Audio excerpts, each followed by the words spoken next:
So, Shanti, sweetie, would you like to begin? I shouldn't call you sweetie. I think of her as a little sister, so I call her sweetie, like you lay, you lie. So, please begin. Sure. Introduce yourself. Yeah, so I am Shanti. I have a startup called Spinster. We help women entrepreneurs grow and scale across marketing, business development, and financials. Okay. And Valerie. Yes, I'm Valerie Austin. I'm a hypnotherapist trainer, which I train hypnotherapists to become hypnotherapists or to learn new ways of treating people, or in England we say treating, but not in America. I'm from England, and I'm living in Palm Beach for the winter and writing books. Oh, great. Okay. And Yulay, why don't you tell us a little bit about you? Sure. I'm Yule Machado, known as MadamExquiss. I do healing therapies. I do breath work, theta healing, sacred activations, and work with the angels too. I'm traveling a lot, so whenever I go, I do the sessions in person. Otherwise, I only work online. And I'm very happy and uh, grateful that I can be here with you guys, hearing you and all the things you have to talk today about.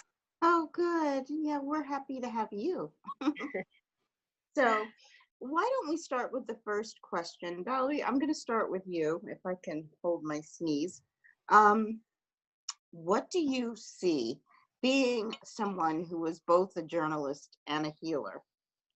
What do you see as the intersection of journalism and healing? Where does it begin for you? It's two separate things, I believe. With journalism, I was a journalist in Hollywood and working in trade magazines. I worked with, my husband was the international editor of the Hollywood Reporter, so I was at film festivals and dealing with all that sort of thing. This was in the early 80s, in 1980, and then 89 or 80, probably 88, I was in Fleet Street, in the old-fashioned Fleet Street. It was when journalism was big in Fleet Street. And I suddenly started to see the newspapers not telling the truth. In those days, can you imagine? Not much. It was just enough. I mean, nothing like that. And so the integrity started to go. So I decided to make a change. Also, we're all drinking all through the lunch times and champagne, and it sort of was getting too much. And so I decided, I went on this, I knew Gil Boyne, who was the late Gil Boyne in California, who was a hypnotherapist and international hypnotherapist.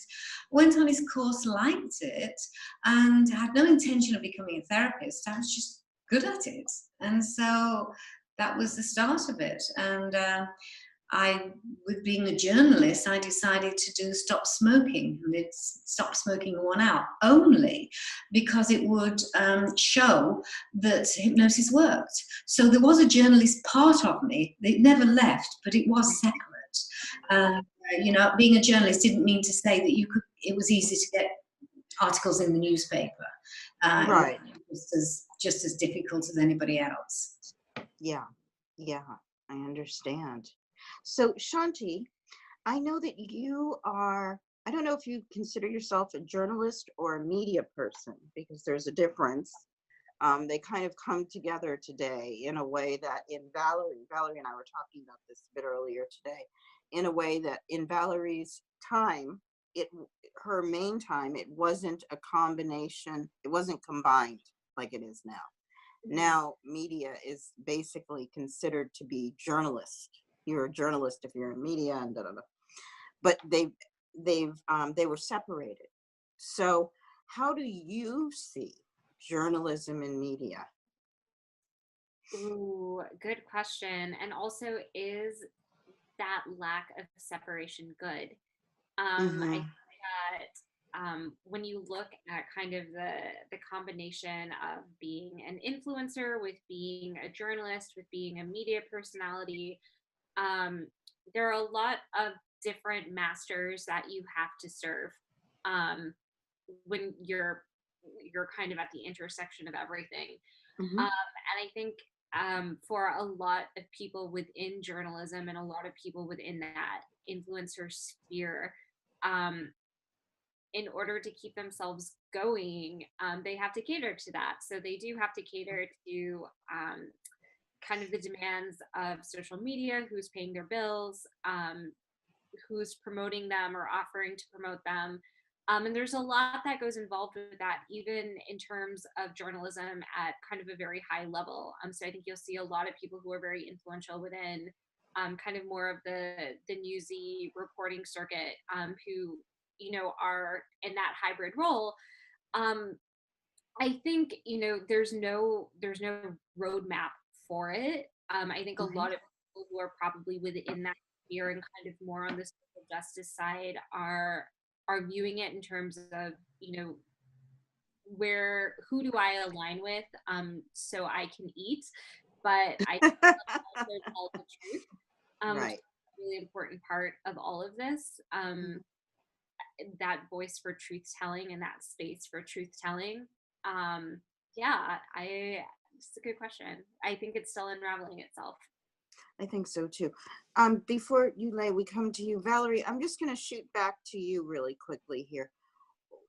It's different for you than it was for, because you've been a healer more than a journalist lately, correct? Yes. So Yes. that's when I say it's different, or back in. I'm thinking back to the days when that was your primary work. You've been a wonderful healer for many years. So, but back when that was your primary work, do you think you would have expanded the term of journalist into media if you had social media to contend with, in addition to print media or to the written word? I think it's different. I think we're talking about media and PR rather than journalism. Because I teach the hypnotherapists to use the press. That was one of my part of me, because the training, because they needed the press to get themselves free publicity. I mean, I've had 70 articles, major articles in the last 30 years. I think I should have an OBE with getting Got to OBE. And, but you know, sort of really, I think it was my PR, natural PR. I have a natural PR nose for it, and I try to teach it to people. But I think we're mixing up a little bit with journalism and media. It is closer now than it was before, much closer. Yeah, I think that's very true. Generally, journalists don't become hypnotherapists. No, and we're going to talk about that in just a second. Yulei, what do you think of all this? You know, I noticed the other day I saw you, girlfriend, on the television in Colombia. So I saw a clip of you. So what do you think about the intersection of journalism and healing? And specifically for you, how do you think journalism or media can benefit healing? Well, I feel that nowadays is totally interconnected. We are in a society that is accessing and using internet and social media and media and journalism in general to connect and to know about things that usually they don't have a chance to talk to anybody about it, or just to find information in a book. There's so many people that have these wonderful talents, and they have so much to share, and social media and media or journalism is becoming this way of sharing and make it available to everybody.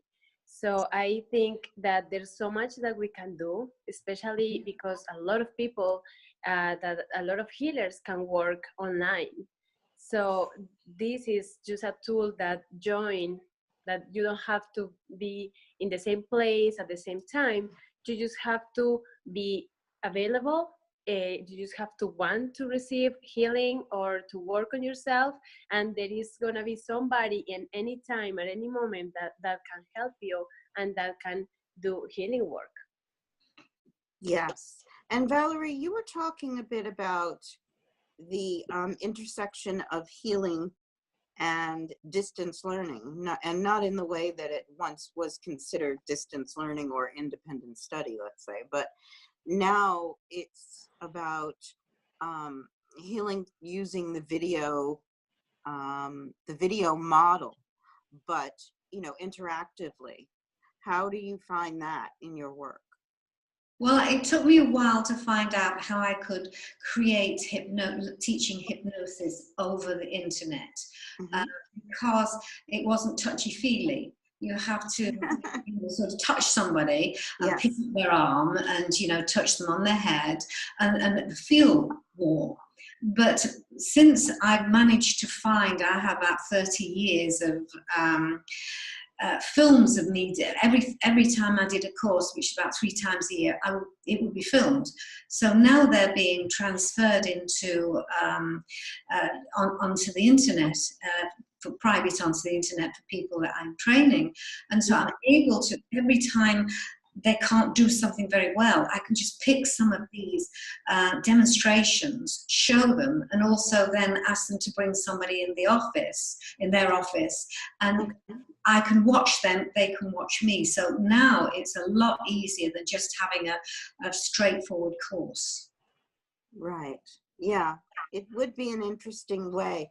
Do you find that they have a better aptitude for learning?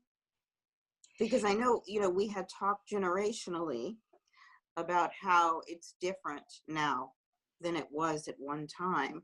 So would you find that people have a retention better when you're able to speak with them digitally than, sending them a video or saying, read this chapter in a book?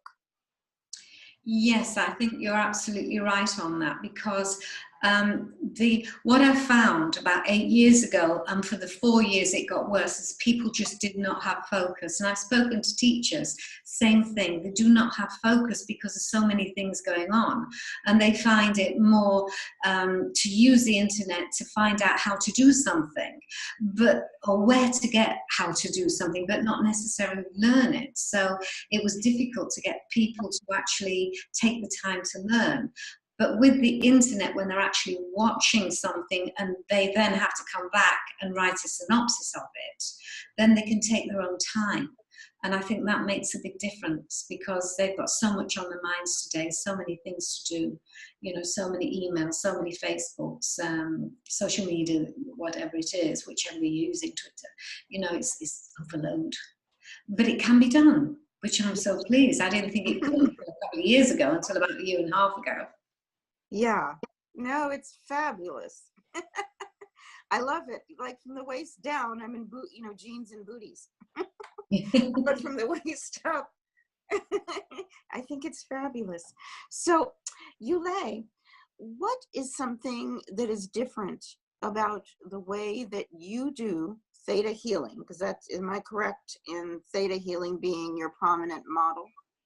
That's one of my therapies. Like the ones that I use the most is sacred activations and breathwork.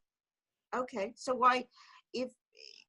how do you find it applicable today for young women who might be stressed about work, or housewives, or women in general who might find the going about their day to be stressful? What does this do to relax them?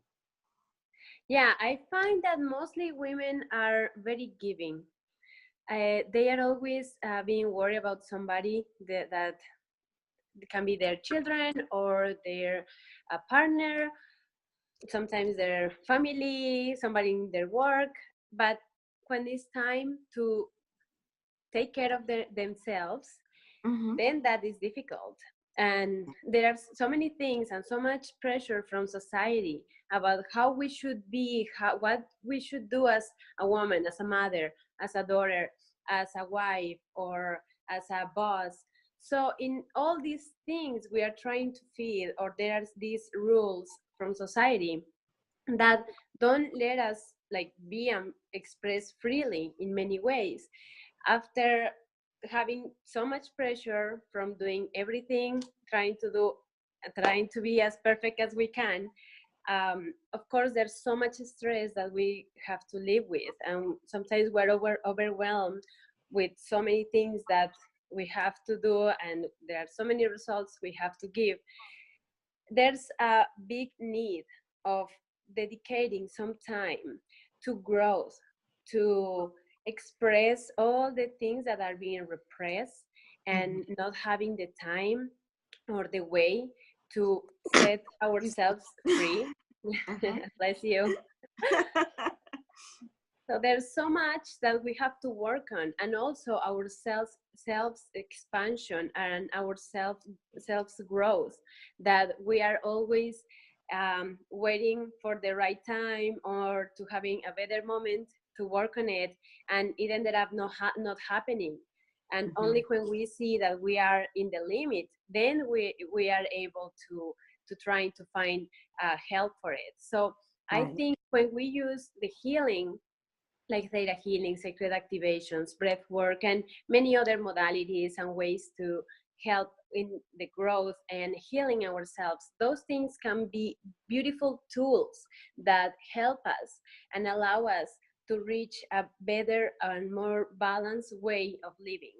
So the stress can be, we can work on the stress, on the anxiety, on fears and trauma, and we can be the best versions of ourselves. Thank you. That's very good and very wise. So, Shathi, off to you, my love. You have a lot of things going on. I mean, I thought I was busy, and it's very funny. Last week, I actually reached a point where I couldn't speak anymore. Literally, my brain shut down, and I couldn't communicate, and I couldn't think at all. I had maxed out my bandwidth. I mean, maxed it. Like, I was talking to a girlfriend of mine and Courtney, and trying to formulate words. And I couldn't even formulate words. Like, it took me an hour to do a text message. And I was actually afraid that I might have had a stroke. I mean, it was that bad. And then I thought about it, and I realized that I just have to step back and disconnect from everyone, because in my PR, I don't charge a lot of money. The standard publicist gets $5,000 a month. I'm nowhere. I usually don't charge that if someone doesn't have it, which means that I have a lot of people paying less, and then I'm doing more. And then I have my healing work, and then I have my work as a practitioner. So I burnt out a little bit, and I had to stop and hit the reset button. So I took a couple of days. I was still working, but in quiet little ways. Do you find in your day, going about your day, that you have moments where you have to disconnect? And do you have the opportunity? Do you afford yourself the opportunity? Yeah. No, I think as you were speaking, I was just like, oh, I hear you. I think especially working in a space where you're trying to help support other people, it's so easy to put their needs ahead of where you're at. And I think it's really easy to get to the point that you explain that you felt. And I know I've felt that way a lot as well too. And I think, ultimately just like listening to your body, and we've talked a bit about this before, but I do think your body has a bit of muscle memory in terms of recognizing very quickly what feels burnt out, what feels tired, what feels exhausted. And just being able to take a step back. I ended up doing something very similar a few weeks ago where I was just like, oh, I'm just going to take a day off. I'm going to relax, because I had just been working through so many weeks and weekends. And I got to this past weekend and I was really surprised that I ended up sleeping for, 12 hours, which is like not really Yes. I do. And I woke up and I was like, oh, I think my body actually just needs to sleep. Like, I think I need to do a full weekend of just taking time off. Yeah, taking time for me. So I think like that is an essential part of this process is Yes. being aware and making yourself sure that you're not going to not put the oxygen mask on you, thinking that it's going to help somebody else, but in your life, you have to put that on yourself first. So Yeah, I find that's true. And it's so funny because I had, especially to have it happen now, it was a reminder to me because in my work speaking with people, I've been doing a lot of it lately. The using techniques, I'm always telling everyone to use these great tips, and I had forgotten to use them for myself, and I was being overloaded. And I think overload is something that women go through. Valerie, how do you deal with it when you're overloaded in your work day? I watch soaps. One after my favorite soap, one after the other. Oh, binge Netflix. EastEnders. I used to. It's got a bit risque for me now. But Well, that's because Netflix. Sally's not on it anymore. I just love We have a dear friend in media, Sally Farmelo Neville, and she died of breast cancer, but she ran Hot Gossip UK, and that's our Valerie and I have a backstory. So we know each other through there. But go ahead, Valerie, I'm sorry. That's how I used to do 7 days from 9:30 in the morning until 6:30 at night, 7 days on the trot. And then that's how I just watch television for about, really relax, and then my mind would go back together. Right. So it was, everybody has their own ways. Some people do meditation and various,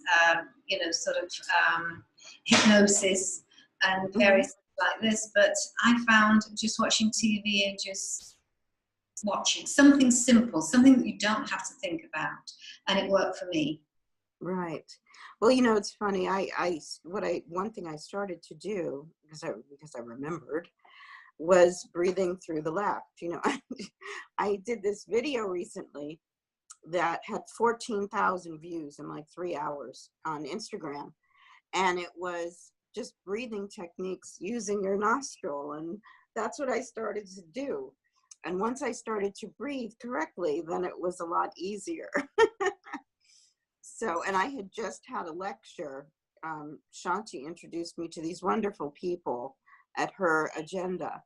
And I had this lecture, text lecture, and interaction with them, and was recommending to all of them to use these techniques. And then when we finished, I spoke with a couple of them privately and gave them little mini sessions.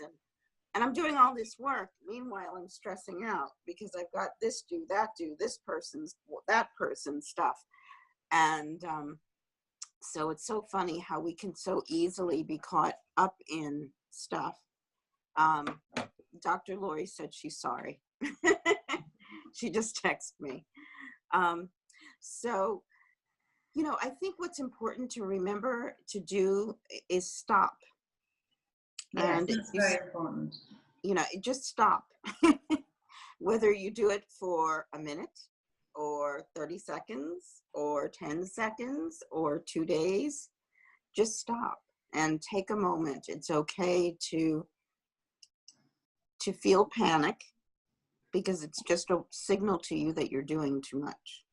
Wherever you are personally, you're doing too much for you in that moment. So our body tends, Shathi, as you were saying so beautifully, our body tends to help us to realize. And my body said, okay, Miss Thing, I'm going to pull the plug. You keep, enhancing your bandwidth and you run out of room. So I'm going to shut you down. And that's what it did. And then I slept like for hours that night. And I felt better the next day. Do you have any little tips or tricks that you use, Valerie? Well, mainly, I do use hypnosis, but I do it fairly quickly on myself, and because it's easy for me after all these years. Right. The tip, really, the very strongest one is that you've got to be careful with stress, because when it hits you, it's too late. So you're lucky that you pull back, but sort of if you don't pull back, then sort of you can go into depression. So that's why you really need to listen to your body and make sure you don't too much. It's very difficult nowadays, because like if I'm doing something for a couple of days, I dread looking at my Facebook or my social media, because there's so much on it that I need to attend to, and it builds up. And I've tried to do something about that, but it's very difficult, because it's a constant, it's every day, especially when you're in business. Fortunately, I'm not so hectic now, but it's still there, still chases the back. Yes. And Yule, how about you?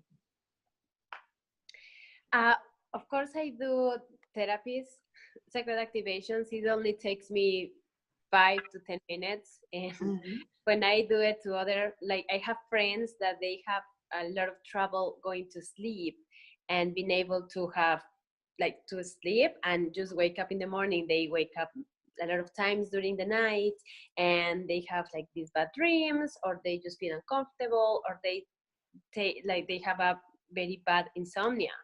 So I started to work on them, doing 10 minutes before they go to bed.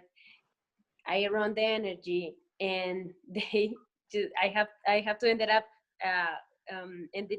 ending the call because they fall asleep and they don't wake up. That's good. So that's good. And sometimes we also forget that we have this beautiful body that we have to take care of, and an indication that is not receiving what it needs is also when we are having trouble to sleep. So there are so many supplements and things that we are missing. Melatonin helps, valerian helps, and there are many other things that we can combine, some herbs with therapies, with breathing techniques, and just to have also the mentality and the mind that we are that we are in the moment of resting. That is not a time to thinking what is going to happen tomorrow, what are we going to do, what being things present. are pending. Yes, exactly. Being in the present and being able and being putting the mind on the moment. So sometimes we are pretending, especially, I don't know, Latinos, it happens a lot, that we want to do everything at the same time, and we think, okay, so we're gonna go to sleep, let's do this and that and that. No, when you're gonna go to sleep, you plan ahead, so you already settle down until you are able to get to the point that your mind and your body are connected and are happy that it's a time to rest. Right. Yeah, it's funny that you say that, because I thought back to a young woman that I worked with about a decade ago in using valerian root and hypnotherapy, and with a hint of psychotherapy. But it worked very successfully. She came off all of her depression medication, and last I'd heard, and she was hospitalized so it was a serious level of medication. And I was working with her doctor. I didn't try to do this without her MD. And then her psychiatrist, who fell in love with me after that, because she came off of her meds because of the herbs and the breathing within a month. And she's remained off, last count I heard was she had been 10 years. So she hadn't taken anything. She took melatonin to sleep a couple of times, but so it really does work. So ladies, quick question to all of you. How do you think we can improve media or journalism as women? And help get the message of healing across, whether it's supporting someone in business, in PR, or it's, helping them as a healer? Shanti?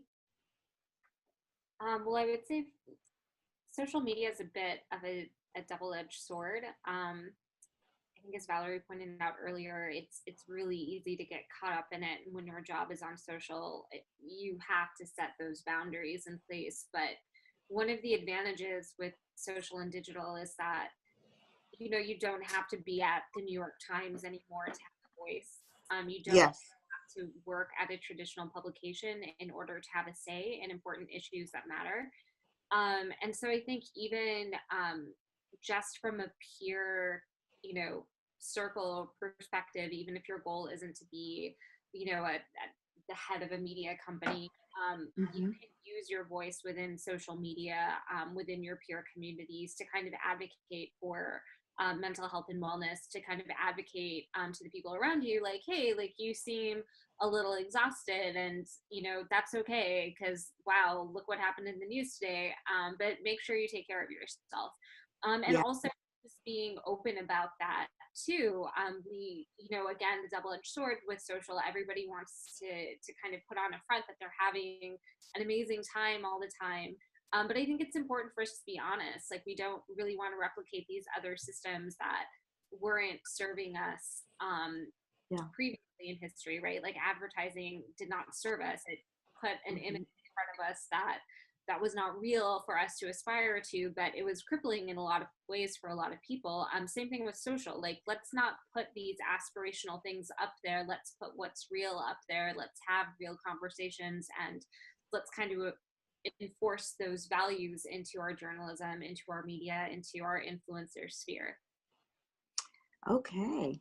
Yeah, that's brilliantly said. Valerie, very quickly, do you have anything you would like to add to that? Oh yes, I think that if you have clients, especially if they have businesses, and you have the clients and do successful work, that you can ask them if they're willing to have some publicity, and then you can use their whether it's stop smoking, weight, or wherever it might be, and organize something in your newspaper, or whether it's newspaper, hard copy or soft copy. You have more of a chance of doing that with different people, and they will do it if they like the, it's useful for them to have the publicity of their, sort of have a pub or a restaurant or a shop, because it's a shop, especially in the local press. Yes, that's true. And Yulay, very quickly, we've got like 30 seconds. Is there anything you would like to add? Well, I totally agree with Shanti. The best thing we can do is being genuine, being ourselves, not trying to compare us with the people that has so many followers and that is showing so much. Sometimes we forget that many of them have also a team that is helping them to get and reach where they are. Also to know that it's a community that we are in, and that we can help others and being helped by others. So if we can share things that we are interested on and things that we think are important for others to know, that would be just something good to us. Yes. Thank you. And thank you, ladies. I would like to say that I think it's important, above all, to remember to take yourself first and last, because at the end of the day, you come into the world in this body and you'll go out in this body. And it's important to honor yourself and your body and to have healthy boundaries.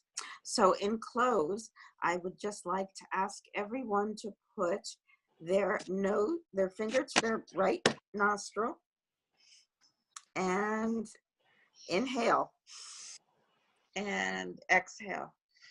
One more time. I love that. Doesn't that feel good? So thank you everyone for joining us tonight. And I am Dr. Tranquility, Lydia Belton. You may reach out to me at any time that you would like. And my background is in mind, body, psych, and I didn't give my background. So my background is in mind, body, psych, hypnotic anesthesiology, and botanicals. I look forward to seeing all of you. Yay! And I look forward to seeing all of you. Come join us again. Thank you. And remember to give. This is for charity. It is to help women in their fight against, we're combating human trafficking and we're combating domestic violence. I am myself a survivor of domestic violence. So I encourage everyone to donate $5, donate 5,000, give time, say hi to someone who might need it. Okay, thank you, everyone.